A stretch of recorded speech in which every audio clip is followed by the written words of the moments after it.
மேலடுக்கு சுழற்சி காணப்படுவதால் தமிழகம் புதுச்சேரியில் மழை பெய்ய வாய்ப்புள்ளதாக வானிலை ஆய்வு மையம் தெரிவித்துள்ளது.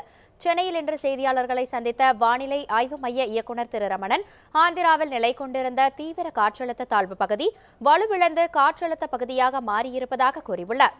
இதனால் புயலுக்கு வாய்ப்பில்லை என தெரிவித்த அவர், மேலடுக்கு சுழற்சியால் தமிழகத்தின் உள் மாவட்டங்களில் கனமழை பெய்யும் என்றும் கூறியுள்ளார். சென்னையில் வானம் மேகமூட்டத்துடன் காணப்படும் என்றும் ஒரு சில இடங்களில் கனமழை பெய்யும் என்றும் திரு ரமணன் கூறியுள்ளார். ஆந்திர கடலோர பகுதியில் நிலை கொண்டிருந்த அந்த தீவிர காற்றழுத்த தாழ்வு பகுதியானது வலுக்குறைந்து ஒரு காற்றழுத்த தாழ்வு பகுதியாக மாறியுள்ளது. இன்றும் அதே இடத்தில் நீடிக்கின்றது. தமிழகத்தை பொறுத்தவரை உள் மாவட்டங்களில் ஒரு மேலடுக்கு சுழற்சி நிலவுகின்றது.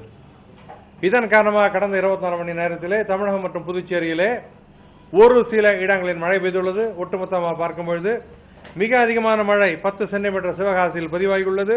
அடுத்தபடியாக விருதுநகரில் 9 சென்டிமீட்டர் பதிவாகியுள்ளது. ராஜபாளையத்தில் 8 சென்டிமீட்டர் பதிவாகியுள்ளது.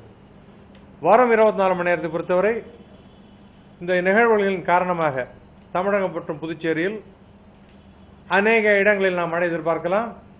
ஓரிரு இடங்களில் கனமழையும் இருக்கக்கூடும்.